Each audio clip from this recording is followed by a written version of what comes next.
Most people don't wake up poor. They wake up afraid. Afraid of wanting too much. Afraid of losing what little they have. Afraid of believing they deserve more. We talk about money like it's math, but really, it's emotion. It's history. It's the stories we've inherited about what we're worth. And as Dennis Kimbro reveals in The Wealth Choice, Success Secrets of Black Millionaires, wealth isn't about chasing dollars. It's about changing identity. This isn't a book about getting rich quick. It's about remembering that freedom is earned twice, first in the mind, then in the world.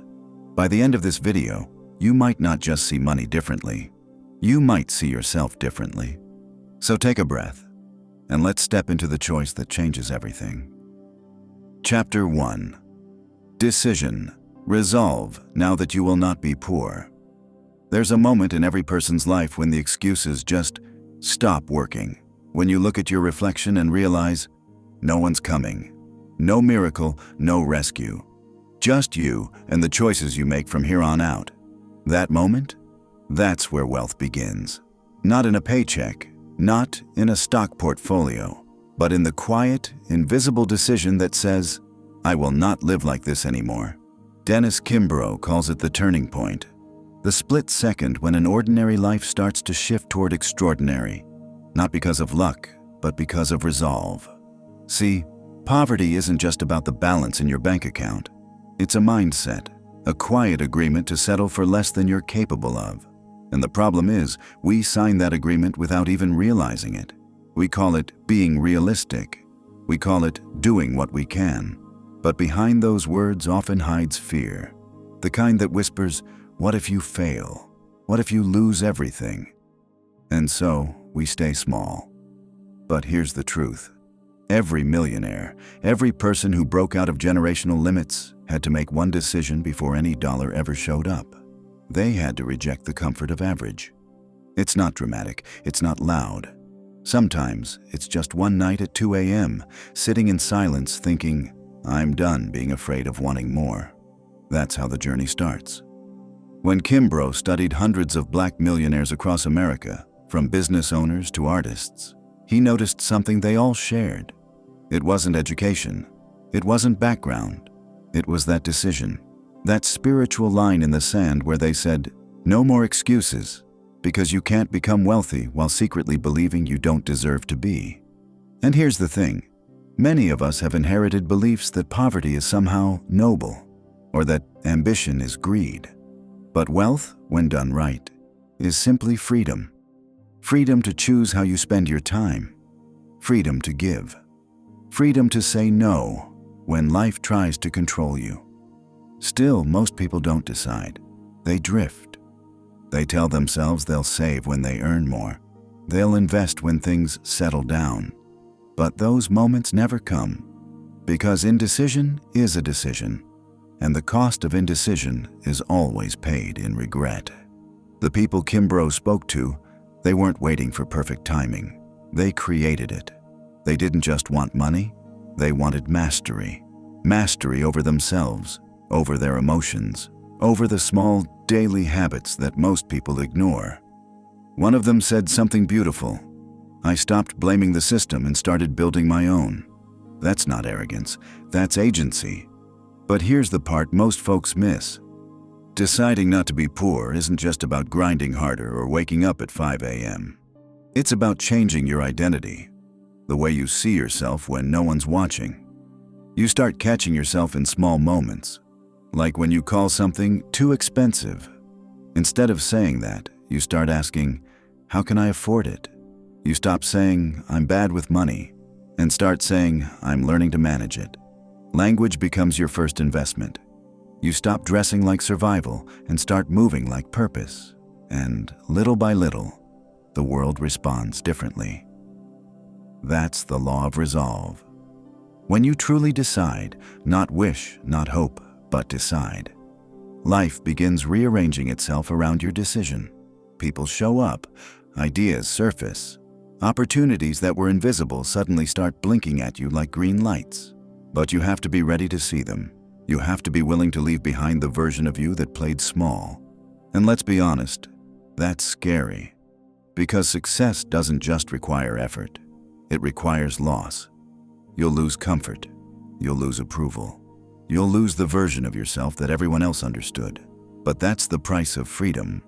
Most people would rather stay poor than be misunderstood. That's why the real decision, the one Kimbro talks about, is made in silence. No announcement, no post, just quiet conviction. Because the moment you resolve that you will not be poor, the universe will test you. You'll lose a job, a deal will fall through, someone will call you crazy. It's almost like life asking, do you really mean it? And that's where most give up. They think the test means they made the wrong choice. But in truth, that's the initiation, the storm before your new identity takes shape. When you stay firm through that, something shifts. You start realizing, money was never the goal. It was the mirror, a reflection of how much you believe in your own worth.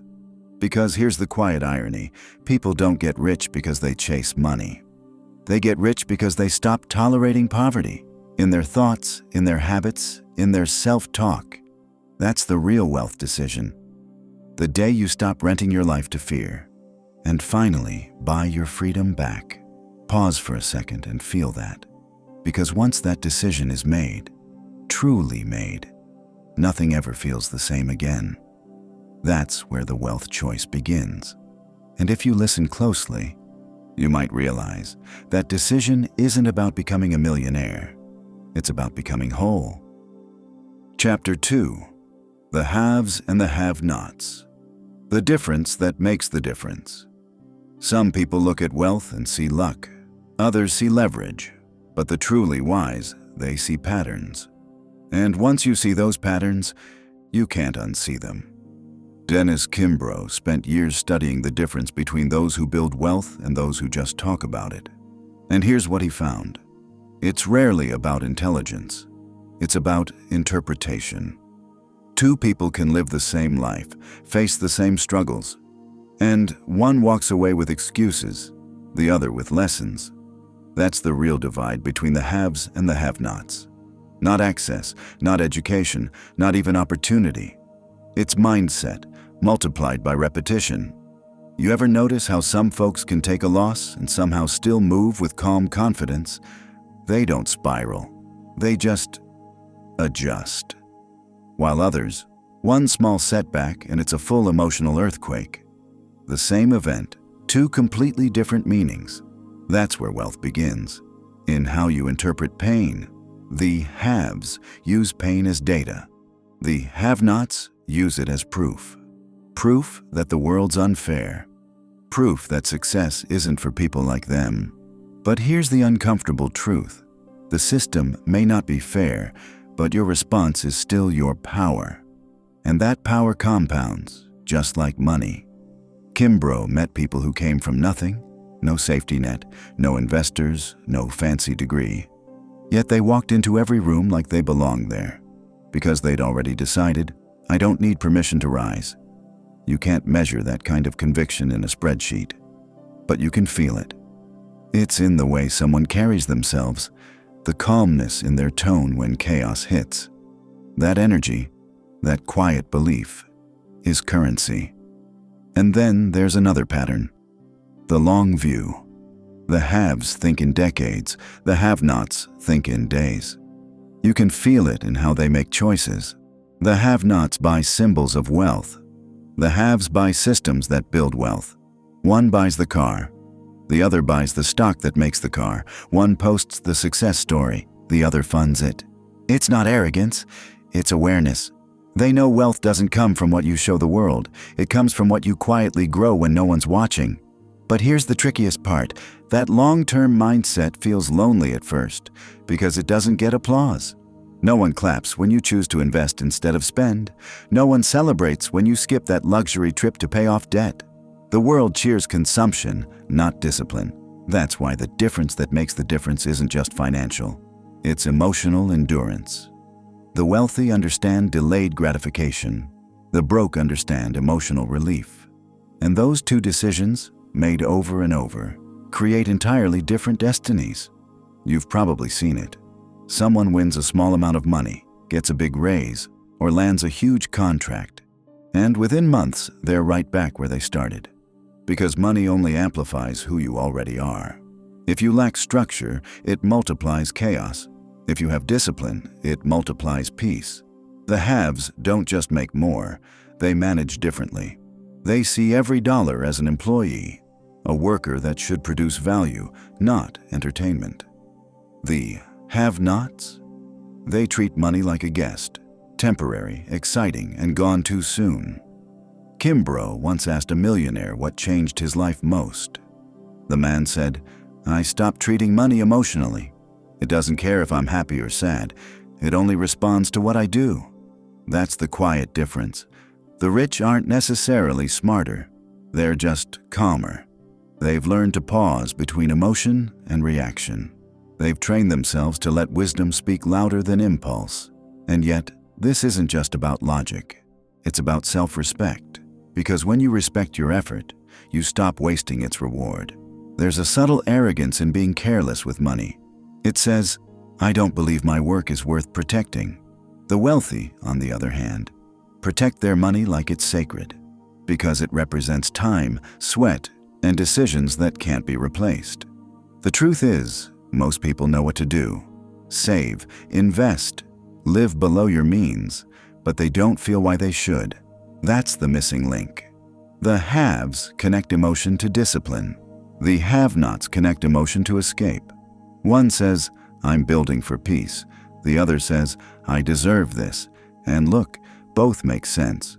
We all want to feel good, but one of those choices gives you temporary comfort. The other gives you permanent freedom. So what's the difference that really makes the difference? It's not just money habits, it's identity habits. If you see yourself as someone who's always behind, you'll make decisions that keep you there. But if you see yourself as someone in training for greatness, every small win counts. Every saving, every no, every late-night brainstorm. They're not sacrifices. They're rehearsals. That's what separates the haves from the have-nots. Not luck, not lineage, not privilege alone, but the willingness to choose wisdom over impulse, again and again. Because one day, you'll wake up and realize it was never about who had more. It was always about who stayed consistent long enough to deserve it. That's the quiet difference money can't measure, but life always does. Chapter 3. Believe in thyself when no one else will. Every dream starts as a private joke. At least that's how it feels in the beginning, when no one sees what you see. When your goals sound too big for your background, too unrealistic for your circumstances. That's where belief becomes currency. Dennis Kimbro discovered that every self-made millionaire he interviewed had one thing in common: an irrational kind of self-belief. Not the loud, motivational kind plastered on Instagram quotes, but the quiet, lonely kind that lives underneath rejection. The kind that whispers, "Keep going," when logic says stop. Because before the world ever believes in you, it will test you. It'll laugh, ignore, criticize, and watch to see if you'll quit. The difference between those who make it and those who don't isn't talent. It's tolerance, the ability to hold your vision steady while everything around you shakes. Most people think belief is about confidence. It's not. It's about endurance. It's about waking up on your worst days, when you have every reason to give up, and deciding, not today. There's a story of a man Kimbro interviewed, a janitor who dreamed of owning a chain of cleaning companies. For years, people mocked him for thinking too big. He said something beautiful: "I didn't believe I'd be rich. I believed I was capable." That's the subtle shift. He didn't need to predict the future. He just needed to trust the process long enough for it to unfold. And that's the truth about belief. It doesn't mean certainty. It means movement. You can doubt and still move. You can fear and still act. The real danger isn't failure. It's hesitation. See, doubt only kills dreams when it delays action. But once you move, momentum starts working for you. That's what the wealthy understand. They don't wait to feel ready. They start small, imperfect, even scared. But they start. Because confidence doesn't create movement. Movement creates confidence. Yet believing in yourself is hard when the world keeps reminding you of your limits. You're too young, too old, too late, too unconnected. Every system has a way of whispering, "Stay where you are." And if you listen too long, you start shrinking your imagination to fit other people's comfort. That's the tragedy of most lives. Not lack of opportunity, but lack of permission. Kimbro often said that belief is like oxygen for ambition. You don't notice it until it's gone.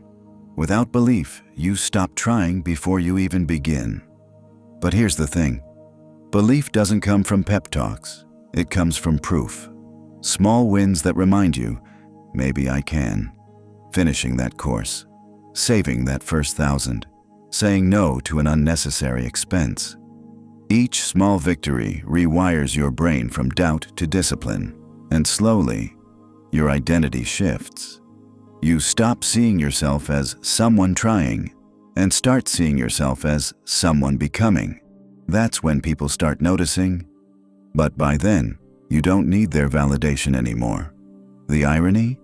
Once you stop seeking approval, you attract respect.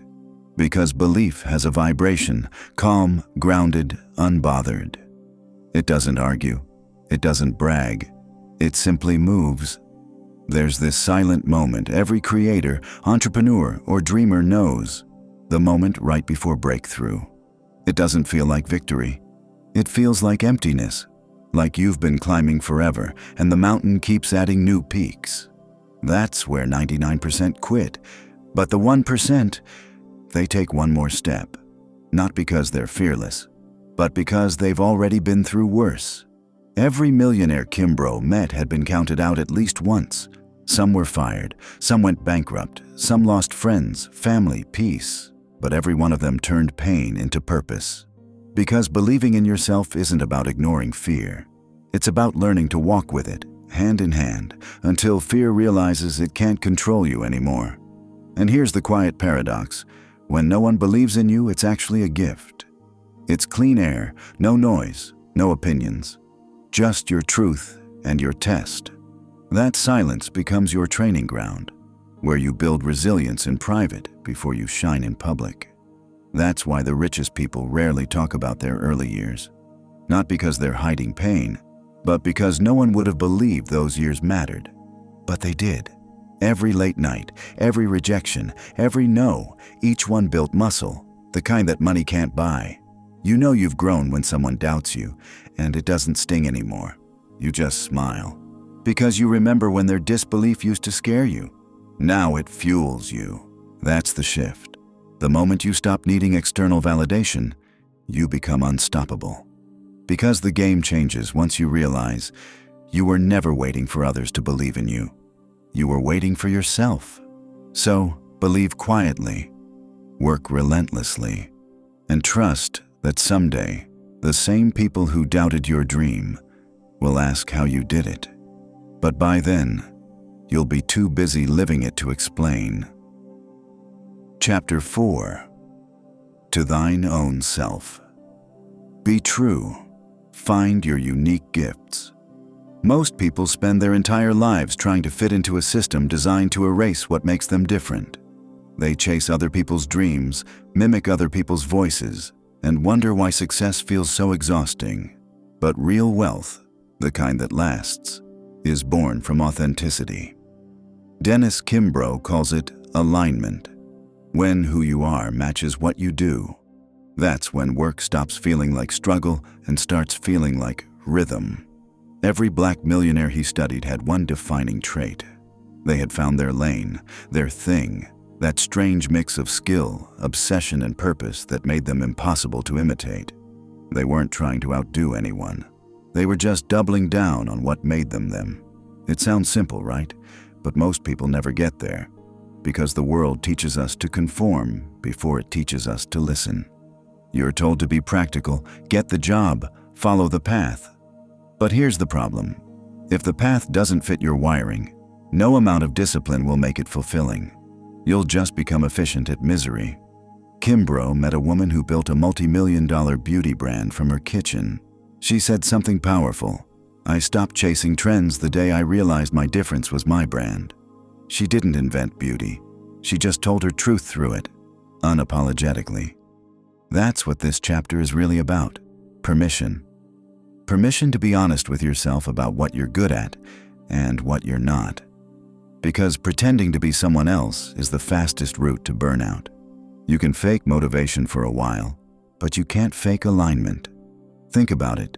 When you see someone doing what they're meant to do, you feel it. There's effort, yes, but also ease. Like the universe is saying, finally, you're in the right room. The tragedy is, most people never hear that voice because they're too busy performing. They chase titles instead of talents. They chase stability instead of mastery. But wealth doesn't reward imitation. It rewards authenticity. Because authenticity builds trust, and trust builds everything. The richest people aren't always the smartest. They're the most consistent versions of themselves. You can't compete with someone who's playing their own game. Still, discovering your gift isn't a weekend project. It's a lifelong excavation. You have to peel back the layers of fear, comparison, and expectation that have buried your real self. Start with curiosity. What comes naturally to you but feels like work to others? What do people thank you for that you don't even realize is valuable? That's where your gift hides. Kimbro often said, your purpose leaves clues, but the clues don't appear until you start moving. You can't find your path by waiting for clarity. You find clarity by walking. There's a reason why so many wealthy people sound almost spiritual when they talk about their work. It's not just passion, it's possession. They're possessed by purpose. They've found something that demands their full attention, not just their effort. But here's the paradox.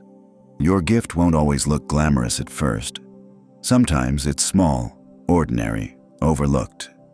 That's why most people miss it. They want their purpose to make sense before it makes money.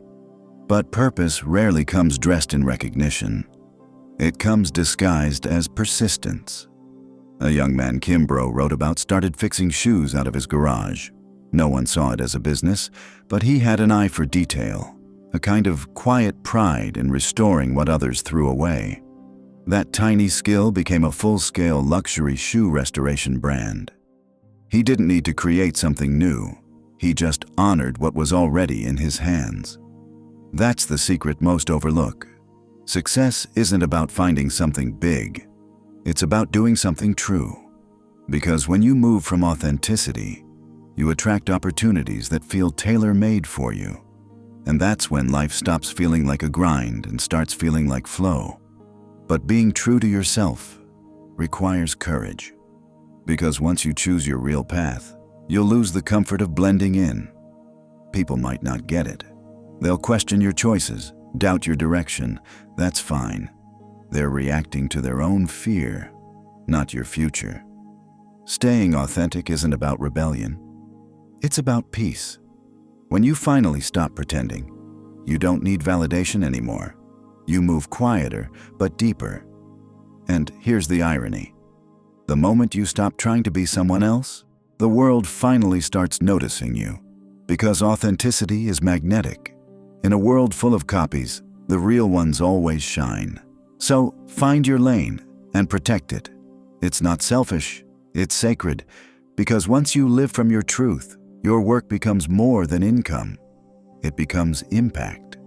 And that's the real wealth, not what you earn, but who you become by being fully yourself. Chapter 5. How may I serve thee? There's a moment in every wealth story when the question flips. It stops being, how can I get more, and becomes, how can I give more? That shift, subtle, invisible, is where true prosperity begins. Dennis Kimbro found this pattern again and again. The wealthiest people he studied didn't chase money. They chased meaning. They stopped asking what the world owed them and started asking what they could offer it. It sounds poetic, but it's practical, because money always flows toward service, toward usefulness, toward value. And yet, we live in a culture obsessed with the opposite.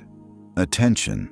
Everyone's busy trying to be seen, when the real power is in being needed. The difference between the rich and the broke?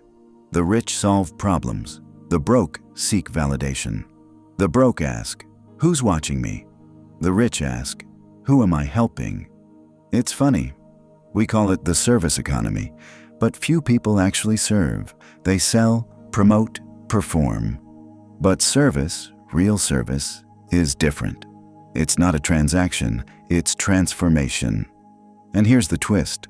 When you genuinely serve, money can't help but find you, because people pay for peace, they pay for relief, they pay for results. Kimbro met a millionaire barber in Atlanta, a man who'd cut hair for decades. On paper, he shouldn't have been rich, but he was. When asked how, he said, "I don't cut hair, I restore confidence." That's it. He wasn't in the haircut business, he was in the healing business. And once you understand that, your entire relationship with money changes. Because wealth isn't about creating income, it's about creating impact. Every dollar you earn should be a thank you note for value you've provided. That's what service really means, to leave people better than you found them. But most people never get there. They think service means sacrifice, being taken advantage of, giving endlessly, expecting nothing back. No, that's martyrdom. Service isn't losing yourself, it's using yourself. It's directing your energy towards something that makes life better, even if in small, invisible ways. The greatest fortunes are built by people who obsessed over someone else's problem until they solved it beautifully. Whether it's technology, storytelling, design, or healing, it always starts with empathy. That's why Kimbro's millionaires kept saying the same thing. I built my wealth by helping others build theirs. Think about that. Service isn't charity, it's strategy. Because the more people you help, the more value you create, and value, by its nature, attracts wealth. But here's the paradox. You can't fake it. The world has a sharp nose for authenticity. If your service is rooted in ego, it'll smell like it. But if it's rooted in purpose, it'll radiate. That's the invisible energy behind every thriving business, artist, or brand. The sense that someone cares. That they're not just selling to you. They're standing with you, and you feel it. You trust it. You reward it. That's why "How may I serve thee" isn't just a quote. It's a code. It's how wealth breathes. You want to grow financially? Stop chasing opportunity and start noticing pain. Where are people struggling? Where are they confused, overwhelmed, frustrated? That's where your business lives. That's where service begins. The poor think money comes from effort. The rich know it comes from empathy, because effort alone doesn't create wealth. Relevance does. But here's the part most miss. Service doesn't mean you say yes to everyone. It means you say yes deeply to the right ones, to the people, problems, and purposes that align with your values. That's how you avoid burnout, by serving from overflow, not emptiness. You can't pour from a dry cup. That's why the richest people protect their peace fiercely, because their clarity is their service. When you find your unique gift, the last chapter's truth, and connect it to service, you become unstoppable. Your work becomes a calling. Your career becomes your contribution. And suddenly, money isn't something you chase. It's something you magnetize, because the universe rewards usefulness, and it's poetic, isn't it? That the simplest way to receive more is to give more.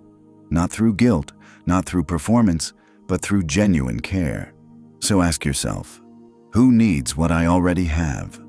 What problem keeps showing up that I can solve in my own way? That question could change your entire life. Because when you live by "How may I serve thee?" you stop competing, you start connecting. And connection, not competition, is where wealth lives. The moment you make that shift, something unlocks inside you. Your work starts to matter, your presence starts to matter. You stop working for money and start working with meaning. And that, right there, is the beginning of real prosperity. The kind that fills your bank and your soul at the same time. Chapter 6. The Road Not Taken. There's a quiet moment, somewhere between success and surrender, where most people turn back. That's where the road splits, between those who follow the crowd and those who walk alone. Dennis Kimbro calls this the moment of divergence, the point where the path to wealth stops looking glamorous and starts feeling lonely. Because let's be honest, Everyone loves the idea of success, the freedom, the lifestyle, the applause. But very few love the process, the isolation, the doubt, the silence of working years before the world notices. That's why the road not taken isn't just a metaphor, it's a test. It asks, can you trust your own compass when the map disappears? Every self-made millionaire Kimbro studied faced this crossroad.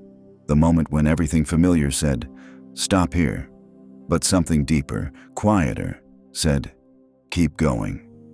And that's the thing about the uncommon path. It rarely looks like progress while you're walking it. It looks like confusion, risk, rejection. Your friends stop calling because they can't relate to what you're building. Your family worries because they can't see what you see.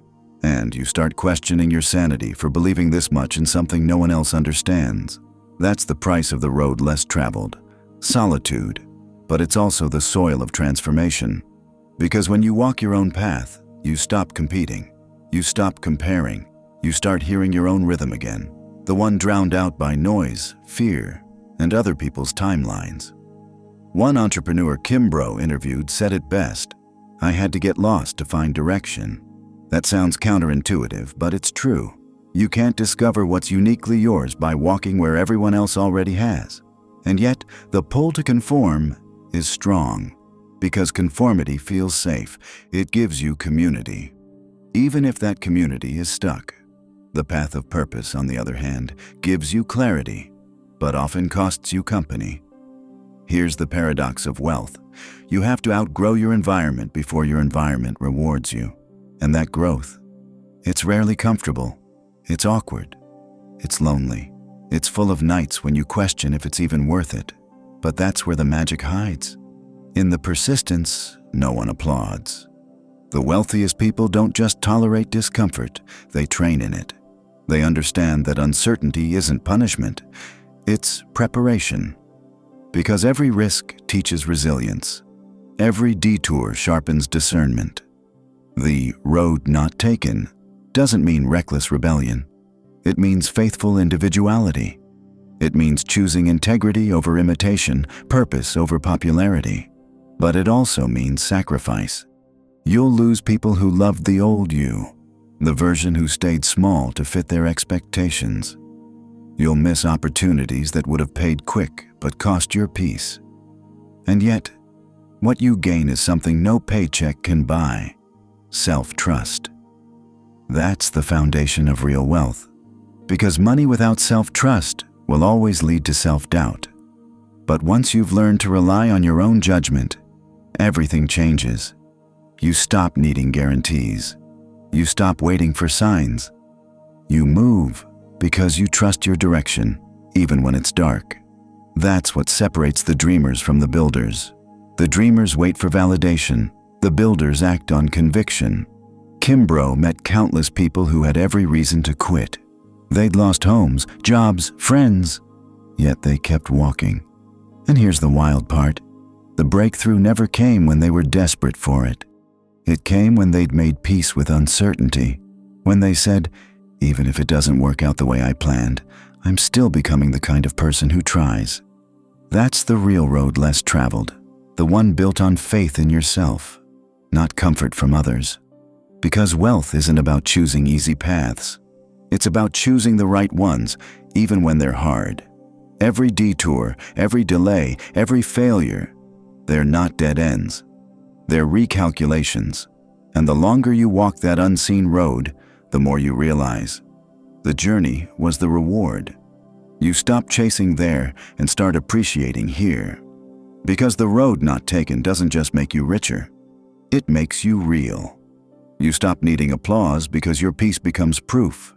You stop needing certainty because your growth becomes enough. And one day, you look around and realize the very solitude you once feared has become your strength. So, when the world pressures you to take the common road, pause, breathe, and remember, the crowd is often loudest near mediocrity. Walk your road anyway, because the view at the end of the uncommon path isn't just wealth. It's becoming someone who no longer needs permission to be free. Chapter 7. Make Thy Money Grow. There's a moment when you realize earning money was never the hard part. Keeping it, growing it, multiplying it. That's where the real game begins. Dennis Kimbro said it best. Money is a tool. It'll either work for you or rule you. And most people, they never learn how to make it work for them. We're taught how to make a living, not how to build a life. How to earn paychecks, not how to create systems. And so, people keep running, faster, harder, on the same treadmill, wondering why the finish line never shows up.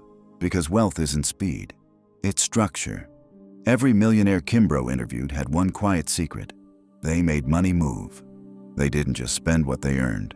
They planted it, like seeds, patiently, intentionally, quietly. That's the difference between the rich and the almost rich. The almost rich think in income. The rich think in assets. Income buys comfort. Assets buy freedom. And yet, growing money isn't about chasing the next big thing. It's about discipline, consistency, understanding that wealth doesn't show up with fireworks. It grows in silence. Most people get bored before they get wealthy. They invest for 6 months, don't see fireworks, and say, "This isn't working." But real wealth feels boring before it feels exciting. It's spreadsheets and patience. It's small deposits that become big peace. Because compounding doesn't care about emotion, it cares about endurance. And here's the twist. Making money grow isn't really about money. It's about mindset. It's about learning to delay gratification, to trust long-term gain over short-term pleasure. It's emotional maturity disguised as financial wisdom. One of Kimbro's millionaires said, "You can't grow your money until you stop needing to impress people who don't pay your bills." That line hits deep, because for many, financial progress dies at the altar of appearance. They spend to be seen, not to be stable. And the irony? The people they're trying to impress are usually just as broke, only better dressed. But the wealthy? They play a different game. They buy time, they buy options, they buy peace. Their definition of rich isn't cars or watches. It's waking up with no alarm and no anxiety. Because at some point, money stops being about survival and becomes about stewardship. It's not, how much do I have?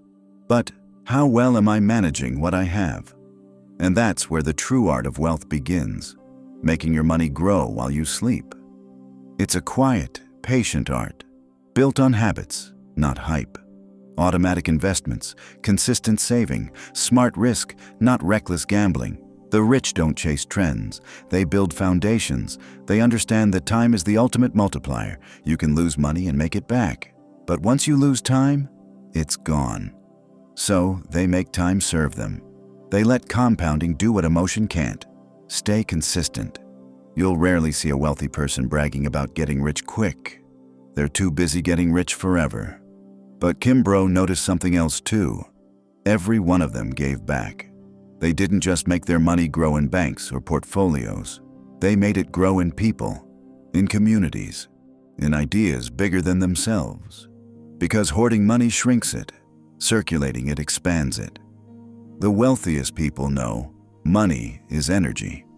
It flows where it's respected, multiplied, and shared. The have-nots cling to money out of fear. The haves circulate it out of faith. And faith always grows faster than fear. But let's be honest, growth takes courage. It means saying no to impulse. It means staying calm when markets panic. It means playing the long game when everyone else is chasing the shortcut. That's why financial freedom isn't just a number. It's a mindset. It's the quiet confidence of knowing you control your money, not the other way around. So yes, make your money grow. But let it grow for a reason. Not to flex, not to escape, but to build. Build a life that reflects peace, not pressure. Because money, when used with purpose, isn't just currency. It's a mirror. It shows you who you've become. And maybe that's the greatest lesson Kimbro left us with. Wealth isn't about abundance of things. It's about abundance of clarity. When you finally stop chasing more and start... So maybe pause right here. Let that thought sit. What seeds are you planting today?